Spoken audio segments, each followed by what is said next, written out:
BS6 norms. अब यहाँ पे बहुत कुछ बात करना है आज की क्लास पे। देखो ये जो मॉड्यूल्स है ये लास्ट मॉड्यूल्स है एयर पोल्यूशन का। अब जो नया इन्वायरमेंट का मॉड्यूल्स आएगा वो वाटर पोल्यूशन पे आएगा, ठीक है। तो लास्ट है, इसको अच्छे से फेयरवेल दे दो, नंबर 1। दूसरा चीज़ क्या है कि इसमें हमने जाना है कि कैसे हम भारत स्टेज 4 से 6 का यात्रा किए हैं। 5 को स्किप कर दिए, क्या इसके पीछे रीज़न है वो भी जानोगे आज की क्लास में कि 5 को क्यों स्किप किया गया, ये क्या है, ये भारत स्टेज नॉर्म्स होता क्या है, ये भी समझोगे आज की क्लास में, ठीक है। और ये लागू करने के बाद इसका फ़ायदा क्या होगा, चाहे पेट्रोल वाला व्हीकल्स पे या फिर डीजल वाला व्हीकल्स पे। तुम जानते हो कि डीजल वाला जो व्हीकल्स होता है वो बहुत ज़्यादा पोल्यूटर होता है, इसलिए उस पर ज़्यादा एक्साइज ड्यूटी लगाया जाता है ताकि आदमी को डिस्करेज किया जाए। समझ रहे हो ना, ये सब चीज़ तो जानते ही हो, वैट लगता है उसके ऊपर स्टेट के द्वारा, ये सब चीज़ तो जानते हो तुम लोग। तो आज जानो कि देखो कहा गया था कि 1 अप्रैल 2020 से लागू करना है आपको भारत स्टेज 6 का, बट कोविड-19 आ गया था, इसलिए जानते हो सुप्रीम कोर्ट ने इस चीज़ का दायरा थोड़ा बढ़ा दिया था, है ना। क्योंकि देखो अप्रैल, जानते हो अप्रैल के टाइम में क्या हुआ है इस देश में, लॉकडाउन स्टार्ट हो गया, मार्च 22 तारीख से लगा था, बस एक दिन के लिए होगा, उस किस सीरीज से गया है जानते हो तुम लोग, तो समझते रहो। देखो ऑल व्हीकल जो तुम्हारा 1 अप्रैल 2020 के बाद जो भी बिकता, एक्चुअल में जो पहले था ये बात कि वो हमेशा क्या होना चाहिए, भारत स्टेज 6 स्टैंडर्ड्स को फॉलो करना चाहिए, कंप्लाई होना चाहिए। अभी है क्या कि ये यूरो वाला है, यूरो मतलब कि यूरोपियन यूनियन उसका एक एक्सपेरिमेंट था। उस एक्सपेरिमेंट के अंदर क्या किया गया कि बहुत सारे आपके ऐसे मेजर्स लिए गए कि व्हीकल्स को मॉडिफाई किया गया, व्हीकल का जो इंजन वगैरह उसको मॉडिफाई किया गया, और वो मॉडिफिकेशन होने से सल्फर डाइऑक्साइड कितना रिलीज हो रहा है, कार्बन डाइऑक्साइड कितना रिलीज हो रहा है, बाकी पोल्यूटेंट PM2 पॉइंट कितना रिलीज हो रहा है, PM10 कितना रिलीज हो रहा है, सब एयर पोल्यूटेंट है, समझ रहे हो ना।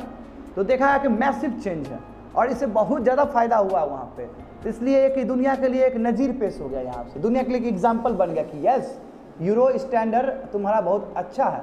और उसके बाद एक वर्ल्ड में डिबेट खड़ा हो गया और बहुत सारे कंट्री यहाँ से सीखे इसका स्टैंडर्ड, और उसमें चाइना भी है, रशिया भी है, बहुत सारा कंट्री है, उसमें भारत भी एक है। भारत भी बोला कि यदि हम इस चीज़ से पीछे रह जाएंगे तो फिर वही सेमीकंडक्टर वाला बात हो जाएगा, समझ रहे हो, क्योंकि सही समय पे सही सीख लेंगे ज़्यादा अच्छा है। आज रमाना जी क्या बोलते हैं कि एकदम सही समय पे हो तुम लोग UPSC के लिए। अब बताओ रमाना जी कितना भी तेज होने के बावजूद भी बेचारा नहीं कर सकते हैं जो तुम लोग कर सकते हो। यदि हम सही समय का दुरुपयोग करेंगे दिक्कत हो जाएगा, फिर हम कोसते रह जाएंगे अपने पास्ट को। अपॉर्चुनिटी आदमी को ज़िंदगी में हर समय नहीं मिलता है, बहुत कम ही समय मिलता है, और जो आदमी उस अपॉर्चुनिटी को ठीक से निभा लिया, ग्रैब कर लिया, वही आदमी आगे बढ़ता है। क्योंकि जो ही नहीं कि आपको फिर अपॉर्चुनिटी मिलेगा उस तरह का, और आपका जो शरीर, आपका जो दिन है या फिर आपका शरीर है, आपका एनर्जी, वो दिन प्रतिदिन घटते चला जाएगा। जैसे अब ऐसा मौका मिलेगा, जैसे 2022 का एग्ज़ाम आने वाला है, 21 का 22, अब अभी आज पढ़ने का कल्चर नहीं है, जैसे अंकित में नहीं है बिल्कुल पढ़ने का, तो हम इससे ज़रूर उम्मीद नहीं कर सकते कि ये 22 में पढ़ेगा। लिटरली बता देते हैं, कोई चमत्कार नहीं बोले, तुम लोगों को खुद पता रियलाइज हो जाएगा मेरा बात, ये गारंटी है। जो आदमी नहीं पढ़ेगा वो कल भी नहीं पढ़ेगा, इसलिए पॉजिटिव हिसाब से तुम लोग को स्कोल्ड भी करते हैं, क्योंकि पढ़ने के लिए अगर तुम्हारा जो कंसंट्रेशन और मेडिटेशन का बहुत ज़रूरी है कि कैसे फोकस्ड रहे हम। बताओ 2 मिनट पढ़ेगा ऐसे सर हिल जाएगा, तो कैसे पढ़ेगा तुम लोग, ठीक है। तो समझो बात को, फिर मैं इस तरफ आता हूँ। तो इसके हिसाब से क्या है कि 2 बड़े सेक्टर को, ऑटोमोबाइल मैन्युफैक्चरिंग और ऑयल मार्केटिंग कंपनी को क्या करना होगा, चेंज करना होगा। अब देखो कैसे, ऑटोमोबाइल मैन्युफैक्चरिंग के बारे में तो तुम लोग को जानते हो अंकित बढ़िया से कि 10% ब्लेंडिंग का भी बात होता है, 13% तक तो हम सह सकते हैं अभी का ब्लेंडिंग, और उसके बाद हम 2023 के बाद चेंज करेंगे अपना, ये भी था कि नहीं था। तो वही है कि वो ऑटोमोबाइल मैन्युफैक्चरर, समझ में आ रहा है ना, जो गाड़ी बनाती है उसको भी तो अपना पार्ट पुर्जा चेंज करना पड़ेगा ताकि भारत स्टेज तुम्हारा 6 को वो कंप्लाई कर सके। ऑन द सिमिलर लाइन दूसरा क्या है, तुम्हारा ऑयल मार्केटिंग कंपनी जो बाहर से क्रूड ऑयल मंगवाता है, रिफाइन करता है, फिर डीजल और तेल देता है, तुम्हारा पेट्रोल देता है, उसको भी तो अपना स्ट्रक्चर चेंज करना होगा, ब्लेंडिंग करना होगा, ये बहुत तरह का बात। यानी कि 2 बड़े तुम्हारे स्टेक होल्डर है, दोनों को कंप्लाई करना होगा as per your Bharat stage 6। समझ में आ गया ना, यही पहला स्टेटमेंट है, इसको और खोल के रख सकते हो अच्छे से, समझ में आ गया ना। टू चेंज देयर प्रोडक्ट्स, देखो rising number of vehicles and increasing air pollution have pushed the country to take a 5 state leave in emission standard. अब बताओ इस हिसाब से पोल्यूशन बढ़ रहा है, तुम लोग जानता है नॉन अटैचमेंट वाला सिटी 101 वाला सिटी भी जानता है, इससे पहले पढ़ाए थे तुम लोग को। अब जिस रफ्तार से एयर पोल्यूशन बढ़ रहा है, जिस हिसाब से कार्बन डाइऑक्साइड कहाँ 2017 से कहाँ 417 अभी के हिसाब से ppm का देख लो। आज भी तुम लोग को मीथेन वाला बताया गया है सुबह क्लास में, तो तुमने देखा है किस लेवल पे इंक्रीज हो रहा है। तो ये जो इंक्रीज हो रहा है इससे एक मॉरल एप्लीकेशन मिलता है सरकार को, स्टेक होल्डर को। क्या स्टेक होल्डर को मिलता है कि आप भारत स्टेज 5 जाओगे तो फिर 5 से 6 करने में तो 5 साल का यात्रा है, तो इतना टाइम नहीं है, तब तक बहुत पॉल्यूट हो जाएगा कंट्री। अब डायरेक्ट स्विच कर, तो इसलिए कहा गया कि जो एयर पोल्यूशन का जो प्रॉब्लम है, जो मेनांस से इतना जो तेज़ी से बढ़ रहा है, इसलिए 5 साल का जो गैप है उसको भर दिया जा रहा है एक ही बार में, और एक ही बार 4 से लेकर 6 का यात्रा कर रहे हैं हम लोग। समझ में आ गया? The introduction of BS4 vehicles will subsequently narrow the gap. ये जो गैप है, गैप के पेट्रोल से डीजल से जो इतना पोल्यूशन हो रहा था उसको कम करने का प्रयास है, बहुत कम। अभी आकर के साथ बताऊंगा मैं तुम लोग को, बहुत कम करने का प्रयास है। एग्जाम्पल देख लो, एग्जाम्पल थोड़ी देर में आएगा, माय डियर स्टूडेंट थोड़ी देर में आएगा। देखो इसमें क्या है कि जो पार्टिकुलेट इमिशन है, पार्टिकुलेट इमिशन जानते हो PM 2.5 या PM 10 है ना, छुपा हुआ है। 2.5 तो और खतरनाक होता है, वो लंग्स की स्ट्रीम के अंदर चला जाता है, ब्लड की स्ट्रीम के अंदर चला जाएगा और बहुत खतरनाक हो सकता है तुम्हारा बीमारी सब। पल्मोनरी डिजीज बहुत तरह का बताया है क्लास में, हमने उसमें इन्वायरमेंट में भी बताया, हमने उसमें भी ज्योग्राफी में भी बताया PM 2.5 के बारे में, है ना। तो समझो कि देखो अब तुम पार्टिकुलर इमिशन जो तुम्हारा डीजल कार में, डीजल कार बहुत बड़ा टेंशन वाला बात है, उसमें 80 to 93% कम हो सकता है भारत स्टेज 6 में as compare to Bharat stage 4। Massive jump है, बहुत खतरनाक तुम्हारा रिडक्शन है। दूसरा बात देखो नाइट्रस ऑक्साइड, ये भी खतरनाक, नाइट्रोजन जो ऑक्साइड है तुम्हारा नॉक्स कहते हो, ये भी 68% यानी कि मोर देन 50% रिड्यूस हो सकता है। तो कह सकते हैं कि बहुत बड़ा क्वांटम जंप है ये भी। अभी आंकड़ा के साथ और मैं समझाऊंगा अच्छे से। देखो यहाँ पे कैन ब्रिंग डाउन कार्बन, क्या हम जो हमारा एमिशंस होता है सब पोल्यूट, क्या हम 51% से कम कर सकते हैं? क्या हम PM 2.5 और PM 10 को कम कर सकते हैं? तो ये सवाल है। तो यहाँ पे देखो, यहाँ पे बहुत अच्छा तुम लोग को दिया गया है कि पोल्यूटेंट 1991 के बाद 4 व्हीलर्स यानी कि जो गाड़ी है उसे उसका आंकड़ा दिया गया है कि देखो हमने भारत में भारत स्टेज 1 कब इंट्रोड्यूस किया था? 99 को, ठीक है 99 को। उसके बाद हमने 2001, देखो उसके बाद क्या हुआ कि 2001 में भारत स्टेज 2 डायरेक्ट आ गया। 5 में देखो 5 में 3rd आए हैं, 10 में तुम्हारा 4 आए हैं, लंबा चला है तुम्हारा, ठीक है। अब 5 नहीं आया, एक ही बार 6 आ गए। 2020 बोले मैं 2020 भी फिक्स नहीं हुआ कोमल बिकॉज ऑफ द लॉकडाउन, इसलिए सुप्रीम कोर्ट ने थोड़ा सा दे दिया। क्यों? क्योंकि ऑटोमोबाइल मैन्युफैक्चरर गया था सुप्रीम कोर्ट बोलने के लिए कि सर हमारा सामान ही नहीं बिका है, ये लॉकडाउन की वजह से हमारा सामान रह गया गुडाउंस में, क्या करें सर? तो सुप्रीम कोर्ट बोला कि कोई बात नहीं, हम आपको और देते हैं, भारत स्टेज 6 थोड़ा दिन बाद बढ़ाइए, थोड़ा दिन और हम एक्सपांड करते हैं, क्योंकि बहुत तहलका मच जाएगा ना। आज जस्ट सुबह क्लास में तुम लोग जाने थे कि कैसे ऑटोमोबाइल मैन्युफैक्चर क्या बोला कि 2023 से हम भी बनाना शुरू कर देंगे। क्यों? क्योंकि रातों रात नहीं बनेगा ना, इतना बन चुका है और उसका जो इंफ्रास्ट्रक्चर चेंज करने का बात होगा तो समय लगता है, ओवरनाइट तो होने वाला चीज़ नहीं है ये सब, इतना कैपेसिटी बिल्डिंग हो चुका है पहले से, समझ रहे हो ना। तो आगे बढ़ जाओ, तो ये क्या क्या है देखो इसमें। अब देखो ये तो बात तो तुमने देखा है कि डीजल पे, स्पेशली डीजल व्हीकल्स पे कितना खतरनाक रिडक्शन हो रहा है भारत स्टेज 6 आने से। पेट्रोल पे भी होगा, वहाँ ज़्यादा डीजल पे, क्योंकि डीजल हमारा सबसे ज़्यादा फोकस कि ज़्यादा पोल्यूटेंट है vis-a-vis योर पेट्रोल। तो पेट्रोल इंजन का देखो, पेट्रोल इंजन का इमिशंस क्या है 25% कम होगा उसका भी, तो हम कह सकते हैं उसका भी अच्छा खासा है। दूसरी बात क्या है कि जो पर्टिकुलर इमिशंस होता है हैवी ड्यूटी व्हीकल, जो तुम लॉरी देखते हो, ट्रक्स देखते हो, जो बड़ा बड़ा है कि नहीं है, जहाँ पे बड़े बड़े तुम्हारे ट्रांसपोर्टेशन के लिए यूज़ किया जाता है, उसमें भी बच्चे लोग 50 to 65% लगभग कम होगा। तो मैसिव डिडक्शन है। देखो एक डिफरेंस दिखा, देखो एक बढ़िया से इतना अच्छा डिफरेंस दिया गया है कि एक मेजर डिफरेंस ये कि भारत स्टेज 4 और 6 का, कि भारत स्टेज 4 में जो रहेगा सल्फर कंटेंट, सल्फर रहता है ना, सल्फर बहुत खतरनाक चीज़ है जो कि थर्मल पावर प्लांट से भी निकलता है, आज बात किए थे एक्सीडेंट के ऊपर भी सुबह क्लास में। तो भारत स्टेज 4 में 5 टाइम्स ज़्यादा रहेगा as compare to Bharat stage 6। तो हम इसको कन्वर्सली भी बोल सकते हैं कि भारत स्टेज 6 में 5 टाइम्स कम रहेगा as compare to Bharat stage 4। यानी कि सल्फर डाइऑक्साइड मान लो कि 50 निकल रहा है, 50 यूनिट्स निकल रहा है, तो यहाँ 5 ही निकलेगा, सॉरी यहाँ 10 ही निकलेगा, तो 5 गुना कम है, तो बहुत ज़्यादा मैसिव है। नंबर 1 यानी कि सल्फर, क्योंकि सल्फर बहुत बड़ा प्रॉब्लम है जी, सल्फर बहुत बड़ा प्रॉब्लम है, पोल्यूटेंट है, वो भी तुम्हारा ग्रीन हाउस गैस है, समझ रहे हो ना। उसका देखो, the government will also ensure that the automobile company use the most efficient diesel particular filter. और इसमें सरकार ने ये भी कहा है कि जब छठा जब लागू होगा, भारत स्टेज छठा जब लागू होगा, तो जरूरी है कि ऑटोमोबाइल जो मैन्युफैक्चरर है, कंपनी है, वो पूरी तरीके से पार्टिकुलर फिल्टर यूज़ करे, ताकि वो क्या हो, वोल्क्सवैगन वाला एपिसोड ना हो जाए। वोल्क्सवैगन वाला एपिसोड जानते हो तुम लोग, जानते हो क्या है एपिसोड? अरे बहुत बड़ा एपिसोड हुआ था। देखो वोल्क्सवैगन खाली ये जानता है कार का मैन्युफैक्चरर, यही बोलना चाहता है। उसका एपिसोड जैसे सत्यम घोटाला का भी बताए थे ना, कंप्यूटर वाला जो घोटाला हुआ था, ये भी बहुत बड़ा स्कैम हुआ था वोल्क्सवैगन में। समझो, वोल्क्सवैगन जानते हो बाहर का कंपनी है।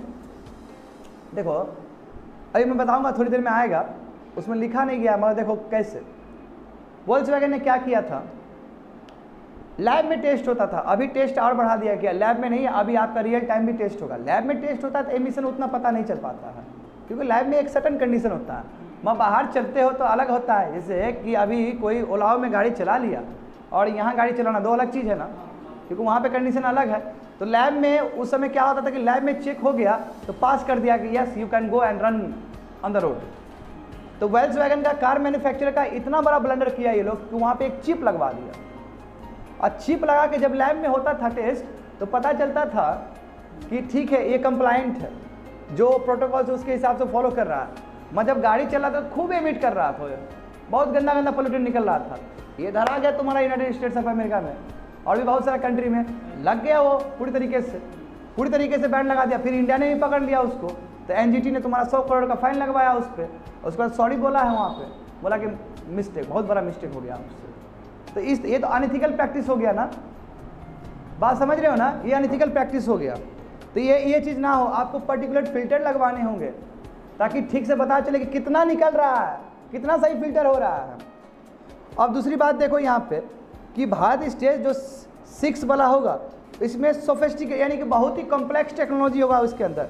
Diesel particulate filter and selective catalytic reduction यानी कि SCR यूनिट होगा। वो पूरी तरीके से क्या करेगा कि एब्जॉर्ब कर लेगा और बहुत कम एमिट करेगा, यानी कि सल्फर डाइऑक्साइड बाहर निकलेंगे, सल्फर डाइऑक्साइड निकलेंगे। ये तो सो अनस्टेबल पर्सन, देखो क्या है तुम्हारा, वो बाहर निकलेंगे, वो बहुत कम हो जाएगा, बहुत कम हो जाएगा।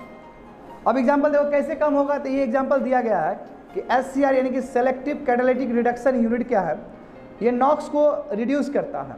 नॉक्स को रिड्यूस करे कैसे? By converting NOx into nitrogen and water vapour. जब दोनों को कन्वर्ट कर दोगे, अलग कर दोगे, तो टेंशन है नहीं है, नाइट्रोजन कोई दिक्कत तो नहीं है, नाइट्रोजन कभी तुम्हारा एमिटर वो ग्रीन हाउस गैस नहीं है। नॉक्स प्रॉब्लम होता है, जब ऑक्सीजन के साथ वो रिएक्ट कर जाता है तब प्रॉब्लम होता है। देखो थैंक्स टू SCR ये क्या करता है कि नॉक्स जो इमिट हो रहा है उसको 2 भाग में डिवाइड कर देता है, एक नाइट्रोजन बना देता है, एक वाटर वेपर। वाटर वेपर तो प्योर फॉर्म है, कोई दिक्कत ही नहीं है। हाँ, एटमॉस्फेयर 78% है तुम्हारा, बात समझो। तो उसके बाद क्या करता है, अब ये कैसे करता है, ये नाइट्रोजन और वाटर अलग कैसे करता है, तो उसका मैकेनिज्म दिया गया है। देखो SCR यानी कि selective catalytic reduction usages of fluid, एक फ्लूइड रहता है उसके पास, फ्लूइड मतलब एक लिक्विड रहता है उसके पास, जो कि तुम्हारा उसके अंदर यूरिया रहता है। आज यूरिया के बारे में बोले ना, जो वही यूरिया जो फर्टिलाइजर में काम आता है बनाने में, ठीक है ना, हाँ बिल्कुल। तो उसके क्या फ्लूइड के अंदर क्या रहता है, तुम्हारा यूरिया रहता है।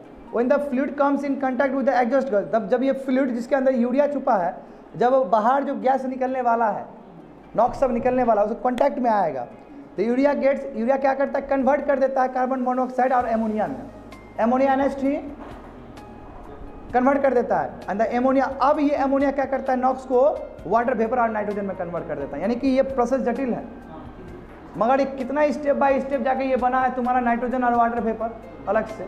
तो ये भी तो मानना पड़ेगा तुमको कि सेलेक्टिव कैटालिटिक रिडक्शन क्या काम कर रहा है। और यही तो बोला जा रहा है कि अब आप भारत स्टेज 6 बनाओगे तो इस तरह का टेक्नोलॉजी आपके रहने चाहिए, डीजल व्हीकल इंजन में रहना चाहिए इस तरह का चीज़, समझ रहे हो ना। तो खाली भारत स्टेज 6 बोल देने से नहीं होता है, उसके लिए आपको तत्व भी देना होता है, आपको सेलेक्टिव कैटालिटिक रिडक्शन का ये सब लिखना भी होता है। ये सब चीज़ लिखोगे तब माइन होगा तुम लोग का, ऐसे नहीं होने वाला है कुछ। वही जो बताए थे उस दिन कंप्रहेंशन में भी। अब देखो यहाँ पे तुम लोग यहाँ पे आंकड़ा देख लो जो बोले थे उस दिन, मतलब आज ही बोले हैं। देखो डीजल इंजन में भारत स्टेज 4 है, और 6 है, तो कार्बन मोनोऑक्साइड पे क्या होगा? कुछ नहीं होगा, कार्बन मोनोऑक्साइड ज्यों का त्यों रहेगा कोमल। समझ में आ रहा है? यानी कि ये तुम्हारा ग्राम पर किलोमीटर है, यानी कि 1 किलोमीटर चलवाएं हम तो कार्बन मोनोऑक्साइड कितना रिलीज हो रहा है? 0.5 ग्राम से लेके 0.7 तक हो सकता है, और भारत स्टेज 4 के हिसाब से। समझे कोमल? तो अब देखो 6 में भी यही रहेगा, तो ये कोई मैसिव चेंज नहीं हुआ। मैं ये देखो हाइड्रोकार्बन प्लस नॉक्स देखो, इसमें चेंजेस देखो बच्चे लोग, 0.30 से लेकर 0.46 है, तो ये 0.17 से 0.215 हो रहा है, यानी कि हैवी रिडक्शन है। तो ऊपर जो तुम लोग को आंकड़ा दिया गया था नॉक्स का, जाकर देख लो फिर से ऊपर जाके, हम क्या बोले थे तुम लोग का? जो नॉक्स का बात है कि 68% कम होगा, तो तुम देख लो 68%, 78% कम है, वो 70% के आसपास कम हुआ है। वो समझ में आ गया ना? आंकड़ा ऐसे नहीं आता है बाबू, ठीक है? आज रटना नहीं है, बिल्कुल समझते रहना कि ऐसा ऐसा होता है, रटना नहीं है, पूछेगा नहीं ये चीज़। देखो नाइट्रस ऑक्साइड, यानी कि हम खाली नाइट्रस ऑक्साइड का बात करें, नॉक्स का बात करें, ये दोनों को जोड़ के दिया है। यदि हम नाइट्रस ऑक्साइड का बात करें तो 0.25 और 0.39 तुम्हारा भारत स्टेज 4 में होता था, और कितना कम हो जाएगा? 0.08 और 0.125, मैसिव रिडक्शन है। पार्टिकुलर मैटर देख लो तो कुछ ज़्यादा ही घटा हुआ है। पार्टिकुलर मैटर 0.025 से 0.06 था, वो आप जाकर 0.0045 हो जाएगा।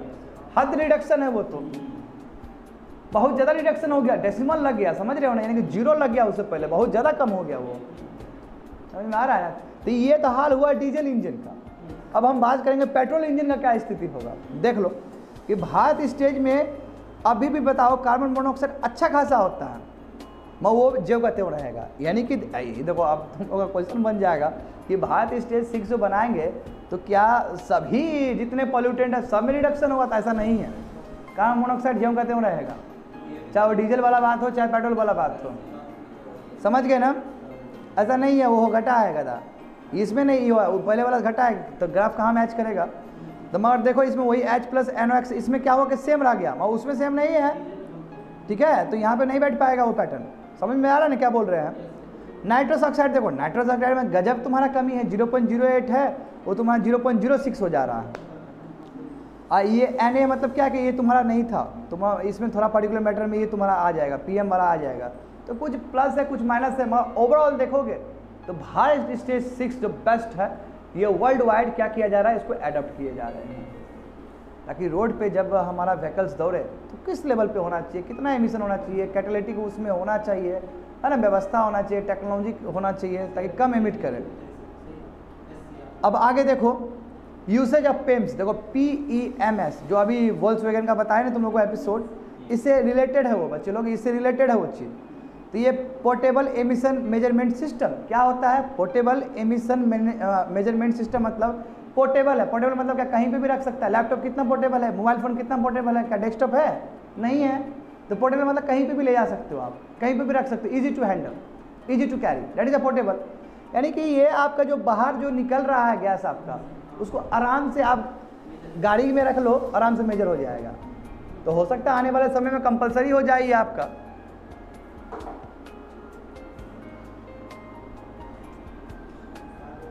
समझ में आ रहा है ना? तो इस तरह का तुम्हारा पेम्स रहना चाहिए, पोर्टेबल एमिशंस मेजरमेंट सिस्टम। तो आप देखो vehicles that meet emission norms get certificate for it in labs. पहले क्या होता था, देखो यहाँ पे नहीं लिखा गया उस लेवल पे, मैं बात समझो। पहले यदि कोई गाड़ी को हमको रोड पे छोड़ना है तो लैब में टेस्ट हो जाता था, और लैब में टेस्ट हो गया कोमल, तो हो गया कि वो अलाउ कर दिया गया उसको, ठीक है लैब में टेस्ट हो गया, इसका एमिशन इतना है, चलो ये अपर लिमिट से नीचे ही है, इट्स ओके, जाओ इसको चला दो गाड़ी। तो पहले, मगर ये भी समझना हो कि लैब का जो कंडीशंस है और जो रियल टाइम कंडीशन है, दोनों में ज़मीन आसमान का अंतर है। तो पहले ये होता था। अब देखो but after the vehicles common road, but जब रोड पे आता है तो पता चलता है कि वहाँ पे कंप्लाइंस नॉर्म तो कर ही नहीं रहा है, नो चेक, कोई चेक ही नहीं हो रहा है कि कितना सही काम कर रहा है। और ये भी जानो कि पहले कहते हो ना कि हमारा माइलेज इतना देता है गाड़ी, बाद में माइलेज भी कम हो जाता है तुम्हारा, और पोल्यूटेंट ज़्यादा हो जाता है वो। तो जो उसके बाद तुम, इसलिए स्क्रैप पॉलिसी आया था, व्हीकल स्क्रैप पॉलिसी आया था, भाई वो बेकार हो गया, पोल्यूटेंट गिरा, उसको स्क्रैप करो, है ना, है कि नहीं है? याद है ना वो सब चीज़? तो इसमें बोला कि जब, मगर व्हीकल्स जब रोड पे आ जाता है तो लंबा जब यात्रा करेगा, लंबा चलाएगा, तो कैसे कंप्लाइंस करेगा? अभी देखते हो जैसे कि हम पटना गए थे, अंकित, पटना गए थे तो हुआ था, वहाँ पे चेक हुआ था पोल्यूशन से रिलेटेड, और वो बोला कि चलो ठीक है, तब जाने दिया, और उसके लिए पैसा कुछ लेता है। ठीक है ना। तो बिल्कुल ऐसा होता है।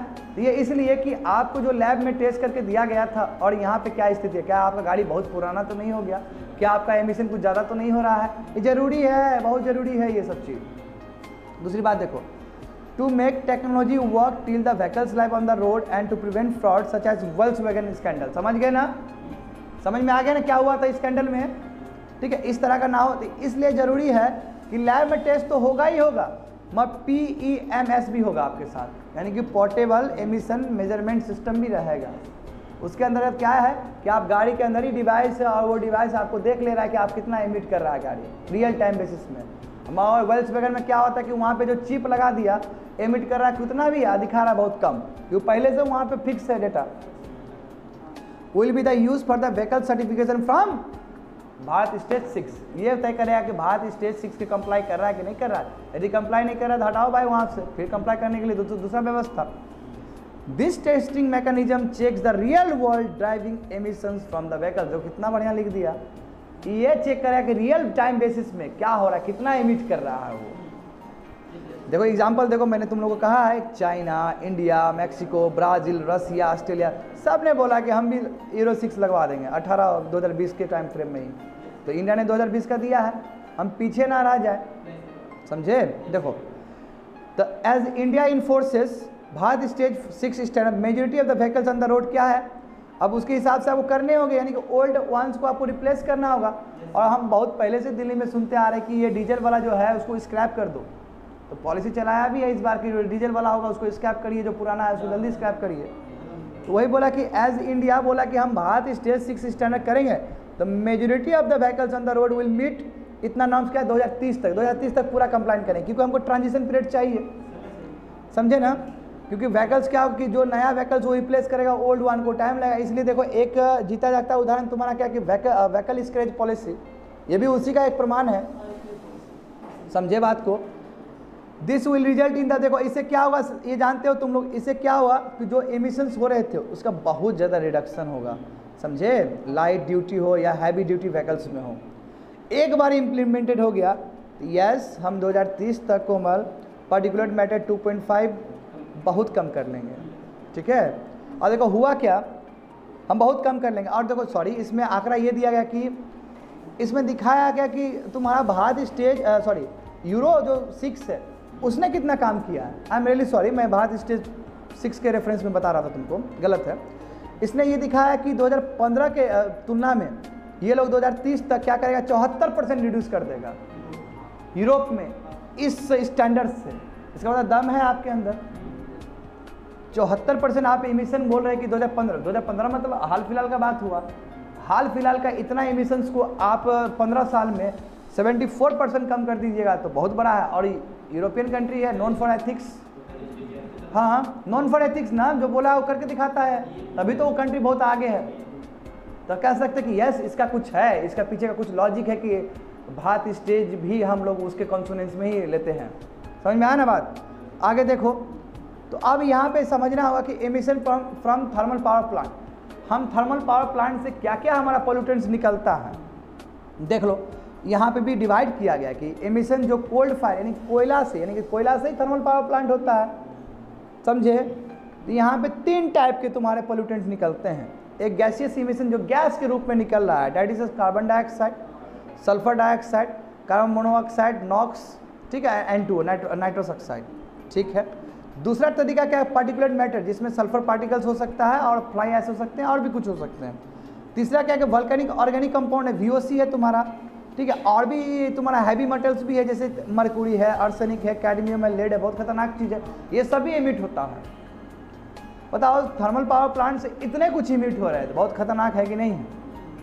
आगे बढ़ जाओ, तो अब तुमको इश्यूज इन इंडिया, भारत में देखो क्यों भारत में कहा जा रहा है कि रिन्यूएबल एनर्जी की तरफ मूव करिए, क्योंकि तुम लोग दंग रह जाएगा अभी आकर देखोगे।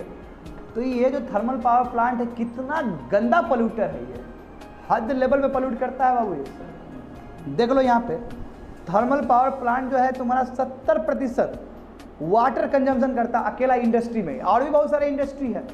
यानी कि 100 यूनिट यदि सब इंडस्ट्री पानी का खर्च करे तो 70% तो तुम्हारा यही वाला थर्मल पावर प्लांट में ही चला जाता है, यानी कि huge consumption of water by thermal power plant. और दूसरा क्या है कि एग्रीकल्चर में भी यही बताते हैं ना, एग्रीकल्चर भी बहुत पूरा खा जाता है पानी, है कि नहीं। तो ऑन सिमिलर लाइन, इसलिए एग्रीकल्चर का तुलना कर रहे हैं यहाँ पे हम।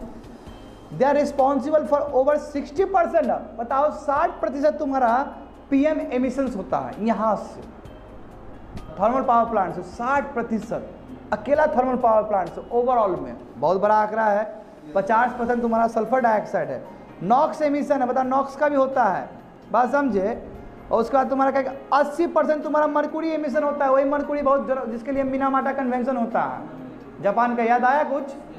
तो ये इतना कुछ एमिशन हो रहा है थर्मल पावर प्लांट में, यानी कि बहुत बड़ा बात है कि इतना इस लेवल पे इमिट हो रहा है। नंबर 1, हम हर समय बोलते हैं इन्वायरमेंट इम्पैक्ट असेसमेंट को, EIA देखो याद करो, 8-12 इसके लिए इतना लंबा 8-12 पढ़ाए हैं इस क्लास में हमने, याद आया तुम लोग को? लंबा 8-12, शायद तुम नहीं था उस समय हिस्सा, बहुत लंबा पढ़ाया था मैंने। देखो भारत में देखोगे तो तुम्हारा इन्वायरमेंट इम्पैक्ट असेसमेंट जो प्रोसीजर है, पहले पावर प्लांट बहुत ओल्ड वाला यूज़ करता है, जिसकी वजह से क्या है कि उसका इम्पैक्ट पता ही नहीं चलता है, उसको अंडर एस्टिमेट कर लिया जाता है।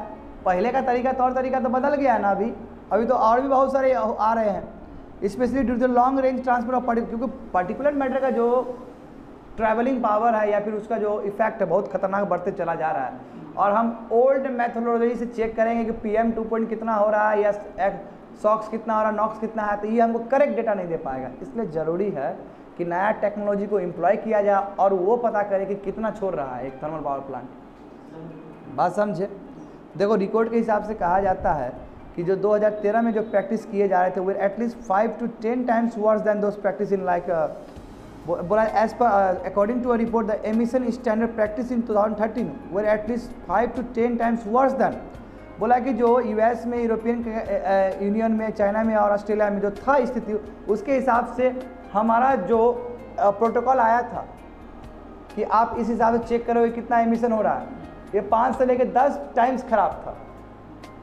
यानी कहने का मतलब सिंपल तरीके से समझो, कहने का मतलब क्या है कि जो चेक कर रहा है आपका एमिशन, उसका जो मैनेजमेंट है, उसका जो टूल है वो बहुत हद ओल्ड डेटेड था वो, और वो सही आपको नहीं दे पा रहा था। और देखो इश्यूज इन इंडिया क्या है, आप जानते हो कि दिल्ली आएगा ही आएगा, हर समय दिल्ली आता है। पार्टिकुलर मैटर 2.5 का बात आएगा या 10 का बात आएगा। देखो पार्टिकुलर मैटर जहाँ तक थर्मल पावर प्लांट का बात है दिल्ली में, तो बताओ खाली थर्मल पावर प्लांट 35% PM 2 को विंटर में कंट्रीब्यूट करता है, ह्यूज अमाउंट। इसलिए केजरीवाल क्या करते हैं, पावर प्लांट को बंद भी करवा देते हैं। याद होना चाहिए तुमको। एक तो ऐसे ही स्टेबल बर्निंग को लेकर परेशान रहता है उस समय दिल्ली, नंबर 1। अब देखो दिल्ली में क्या कि 13 थर्मल पावर प्लांट्स है और उसका कैपेसिटी देखो 11,000 मेगावाट का है, जो कि 300 किलोमीटर रेडियस में है। तो जानते हो जो भी एमिशन होता है often flow into NCR by the wind, NCR के अंदर आ जाता है, नेशनल कैपिटल रीजन के अंदर आ जाता है और फंस जाता है। जानते हो रीजन भी प्लेट्यू वाला रीजन है, ट्रैप हो जाता है। हरियाणा में स्टेबल बर्निंग होगा, यहाँ आकर फंस जाएगा वो। इसलिए मास्क वगैरह, मास्क तो बहुत कॉमन कल्चर है दिल्ली का शुरू से ही। Among the many step taken to the control the air pollution in Delhi, अब बहुत सारे स्टेप्स लिए। जानते हो तुम लोग, बहुत सारा इससे पहले भी बहुत कुछ बता चुके हैं कोमल, है ना। सेंट्रल का पोल्यूशन कंट्रोल बोर्ड है तुम्हारा, NGT का बहुत बड़ा गाइडलाइंस है, बहुत तरह का बात है कि नहीं है। उससे पहले और भी बहुत सारा चीज़ आया था, नेशनल एयर क्वालिटी इंडेक्स भी आया है, बहुत सारा चीज़ है। Graded response action task force भी बना था, उसके लिए बहुत सारा चीज़ है। कहने का मतलब ये है बहुत सारा आया था। तो इतने स्टेप्स लिए गए एयर पोल्यूशन दिल्ली में रोकने के लिए। तो और ये भी बोला गया था कि बिल्कुल थर्मल पावर प्लांट को कर्व करना होगा आपको, उसका जो एमिशन उसको रोकना होगा, नहीं तो दिल्ली पोल्यूटेड होते चला जाएगा। और दिल्ली क्या हार्ट है इंडिया का, यदि दिल्ली कैपिटल ही सुरक्षित नहीं है तो हम दूसरे स्टेट से क्या उम्मीद करेंगे। समझ रहे हो ना बात को। तो अब है कि emission standard for coal based power plant, तो जो पावर प्लांट से जो निकलेगा उसका क्या होना चाहिए, मानदंड स्टैंडर्ड क्या होना चाहिए, कितना कितना निकलना चाहिए, उसके लिए भी आपके पास एक फॉर्मुलेशन होना चाहिए, एक प्रोटोकॉल्स होने चाहिए आपके पास। देखो thermal power plants are point source of pollution. देखो पॉइंट सोर्स और नॉन पॉइंट सोर्स क्या होता है, बच्चे लोग समझना होगा तुम लोग। इधर देखो रे गधा लोग, इधर देखो, ध्यान दो इधर। कि मान लो कि एक तुम्हारा इंडस्ट्री से पाइप लगा हुआ है और यहाँ पानी दूषित हो गया बाय प्रोडक्ट, और उसको यमुना में, गंगा में या कोई रिवर में डाल दिया जा रहा है, that is a point source. हमको यहाँ पता चल जा रहा है कि एक पॉइंट सोर्स से जा रहा है, तो इसको कंट्रोल करना, इसको रेगुलेट करना आसान हो जाएगा ना। मत देख लो कि गंगा या फिर यमुना या कोई भी रिवर पॉल्यूट हो रहा है, वो 50 सोर्स है, तो वो नॉन पॉइंट सोर्स है, एक सोर्स नहीं है, वो बहुत सारा सोर्स है। तो जो पोल्यूशन का जो तौर तरीका होता है, या तो पॉइंट सोर्स हो सकता है या तुम्हारा नॉन पॉइंट सोर्स हो सकता है। नॉन पॉइंट मतलब हर जगह से आ रहा है, यानी कि एक से ज़्यादा है उसका, समझे ना, और उसको आइडेंटिफाई करना मुश्किल है। तो देखो कि थर्मल पावर प्लांट्स क्या है कि पॉइंट सोर्स ऑफ पोल्यूशन पता चल जाता है कि कोई डिस्चार्ज होता है, पता चल जाता है उसका, so we can actively control, इसलिए हम कंट्रोल कर सकते हैं एमिशन उसका, क्योंकि पॉइंट सोर्स का हिस्सा है, वहीं से डिस्चार्ज होगा, हम लोकेट कर सकते हैं उसको, रेडार में ला सकते हैं। दैट इज़ वाई, इसलिए एमिशन स्टैंडर्ड होना बहुत ज़रूरी है कि यस आपको इतना इतना ही करना होगा, इससे ज़्यादा कर दिए तो I will impose some taxes. बात समझे? देखो तो factories and power plants are the source of point source pollution, सही बात है ना। चाहे फैक्ट्रीज हो, पावर प्लांट हो, क्योंकि वहाँ से निकलेगा, डायरेक्ट पता चलेगा भाई यहीं से निकल रहा है, आराम से पकड़ा जाएगा वो। और नॉन पॉइंट सोर्स क्या होता है? देखो ये अपोजिट है पॉइंट सोर्स का, सही बात है ना, जहाँ पे वाइडर एरिया में यहाँ से भी निकल रहा है, वहाँ से भी निकल रहा है, उधर से भी निकल रहा है। देखो वही एग्जांपल दे रहा है क्या, सिटी क्या कि थंडर स्टॉर्म के टाइम में, यानी कि जब पूरा पानी हुआ, अचानक बारिश हो गया, जैसे उत्तराखंड सब में होता है कि बादल फटा, एक पूरा फ्लड वाला स्थिति, तो उस समय क्या हुआ? देखो rain water flows over the road, इसका मतलब क्या है? सरफेस रन ऑफ हो गया। इस वर्ड को सरफेस रन ऑफ कहा जाता है ना, जब रोड के ऊपर पानी बहता है, that is surface run of. तो क्या हुआ कि इतना थंडर स्टॉर्म आया कि रेन वाटर क्या हुआ कि रोड्स के ऊपर फ्लो करना शुरू हो गया। इससे क्या हुआ कि तुम्हारा जो कार इंजन का जो ऑयल लीक है उसको भी लेके चला गया वहाँ पर। दूसरा क्या कि जो रबर टायर का जो पार्टिकल्स था उसको भी लेके चला गया, एनिमल का वेस्ट है उसको भी लेके चला गया, भूसा को भी लेके चला गया रन। अब उसके बाद वो सीवर में गया और नियर बाई एरिया में जाकर मिल गया। तो ये क्या बोलेंगे, नॉन पॉइंट सोर्स वाला है कि नहीं है? हर जगह से पोल्यूशन आके चला गया रिवर के अंदर। देखिए एग्जाम्पल दिया गया, ऐसा लाखों एग्जाम्पल हो सकता है। समझ रहे हो बात को? देखो तो फैक्ट्रीज ये मैंने बोल दिया तुम लोग को, ठीक है। अच्छा डबल डबल आ गया क्या बच्चे लोग? यस, तो यहाँ पे डबल आ गया ना शायद, हाँ। तो यहाँ पे देखो run off is a major cause of non point, यही रन ऑफ यानी कि सरफेस रन ऑफ, यानी कि पानी हाई लेवल चला गया सरफेस के ऊपर, तो जाएगा और फिर जाएगा ही ड्रेन ऑफ होने के लिए, वो उसको चाहिए रिवर। तो आगे चले जाओ, लास्ट शायद लास्ट होगा, हाँ देखो वो डबल आ गया था लास्ट। देखो कि इसमें क्या है कि तुम्हारा जानते हो कि ministry of environment forest and climate change, इसने नोटिफाइड किया था हमारा दिसंबर 2015 में ही कि थर्मल पावर प्लांट्स को इतना इतना इमिट करना होगा, इससे ऊपर करेगा तो हम टैक्स फाइन के रूप में हम टैक्स भी लगवा सकते हैं। ये पहले हो चुका था। उसका देखो भारत सरकार ने क्या किया, इन्वायरमेंट अमेंडमेंट रूल्स भी लाया है, ठीक है, 2015 में। और उसके हिसाब से पर्टिकुलेट मैटर हो या सल्फर डाइऑक्साइड हो, नॉक्स हो, मर्कुरी हो, वाटर का, इसका इतना इतना स्टैंडर्ड होगा, you have to follow this. और आपका जो इमिट होगा इतना ही इमिट होना चाहिए, इससे अपर लिमिट नहीं जाना चाहिए। बात समझे? The standard Titan the emissions. और इसके क्या है, तुम्हारा पर्टिकुलर मैटर पे टाइटन किया कि नो आप ज़्यादा जाएगा तो फाइन लगेगा जी। And this long overdue revision standard has happened after nearly, और ये तब 2015 में जो हुआ था वो 25 साल बाद हुआ था माय डियर स्टूडेंट। यानी क्योंकि देखो 2015 आसाम बोले सॉरी पेरिस अकॉर्ड हुआ है। जब पेरिस का इतना बड़ा हुआ है तो जानते हो कि बहुत बड़ा क्रांति आने वाला इन्वायरमेंट के टर्म्स में। तो समझो कि 25 साल बाद कुछ स्टैंडर्ड फिक्स किए गए थे इस तरह का। तो इम्प्लीमेंटेशन जो यदि 2015 का स्टैंडर्ड से हो तो इससे क्या होगा बच्चे लोग, PM SO2 नॉक्स क्या है 40 से लेकर 50% तक का रिडक्शन हो सकेगा थर्मल पावर प्लांट से। कहेगा बिग अचीवमेंट हुआ ये, 50% तक होना बहुत बड़ी बात है। और उतना ही नहीं, मर्कुरी मतलब मर्कुरी इमिशन 60% से कम 60% तक हो सकता है। और वाटर कंजम्पशन अभी जस्ट बोले थर्मल पावर प्लांट में 70% चला जाता है, वो भी तुम्हारा क्या हुआ कि कंजम्पशन बाय अनदर 40%, यानी कि वो भी आपका 40% 70 से 40% आ जाएगा, बिग अमाउंट। तो इतना कुछ आ सकता है बट फॉलो करना होगा। That is the last module of air pollution of environment. That's it.